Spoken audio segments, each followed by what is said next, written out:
Le corps est étendu sur le sol, dans une maison vide où personne ne semble vivre.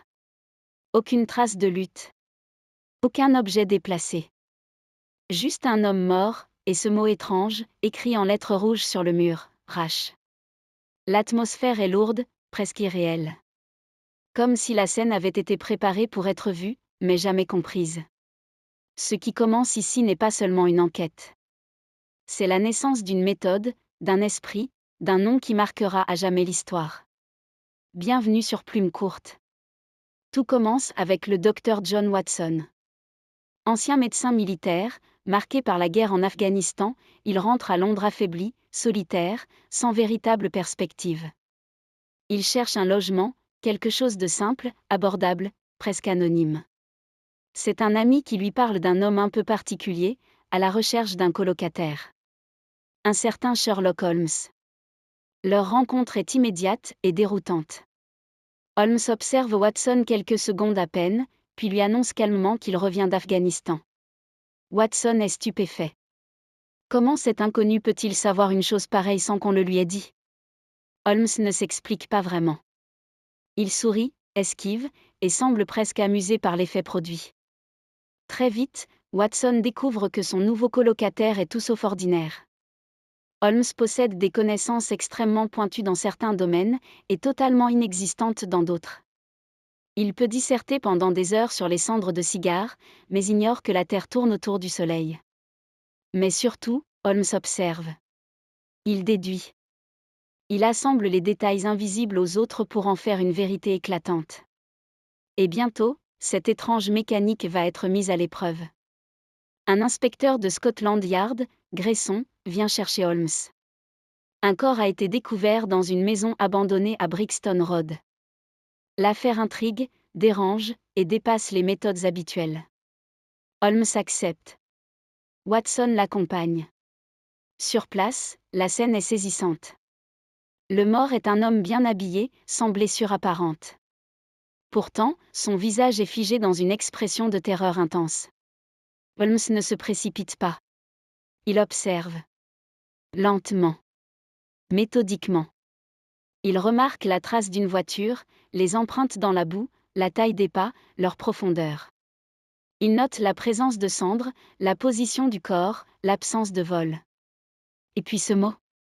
Rash, écrit sur le mur avec du sang. Les inspecteurs pensent à un message en français, Rachel. Une piste. Un prénom. Holmes secoue la tête. Pour lui, ce n'est pas un prénom. C'est un mot allemand. Rache.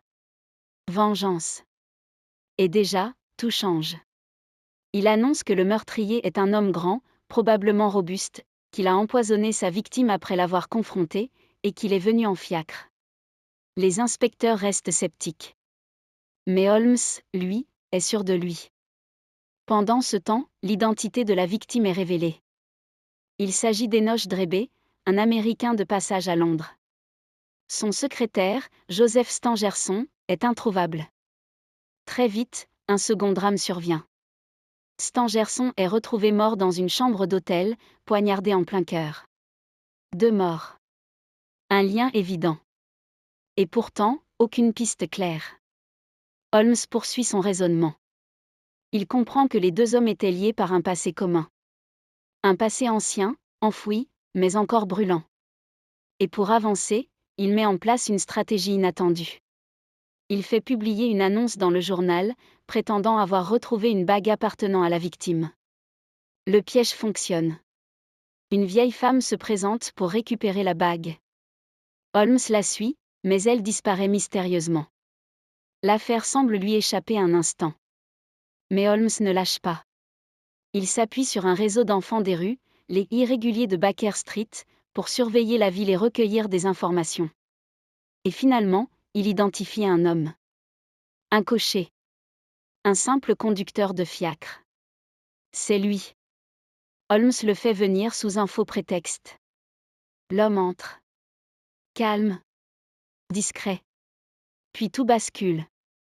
Holmes le piège, le désarme, et révèle son identité, Jefferson Hope. L'homme ne nie rien. Il raconte. Et avec lui, le récit quitte Londres pour remonter des années en arrière, dans les terres arides de l'Ouest américain. Jefferson Hope aimait une femme. Lucy Ferrier. Jeune, libre, douce. Elle vivait avec son père adoptif, John Ferrier, dans une communauté de colons mormons. Au début, tout semble paisible. Mais rapidement, la pression du groupe devient étouffante.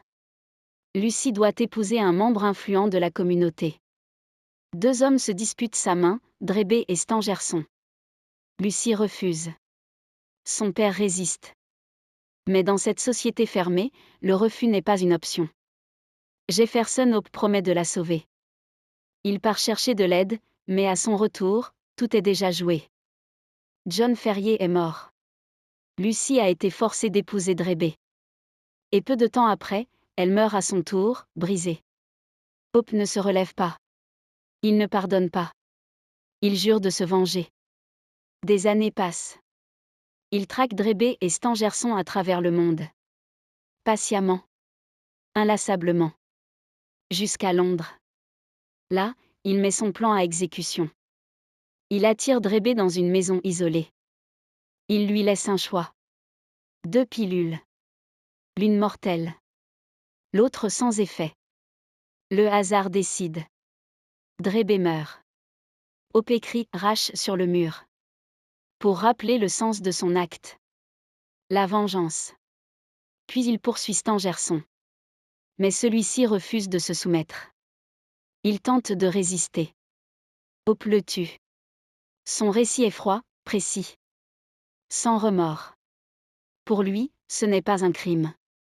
C'est une justice. Holmes écoute. Watson aussi. Et finalement, Hope est arrêté. Mais la justice humaine n'aura pas le dernier mot.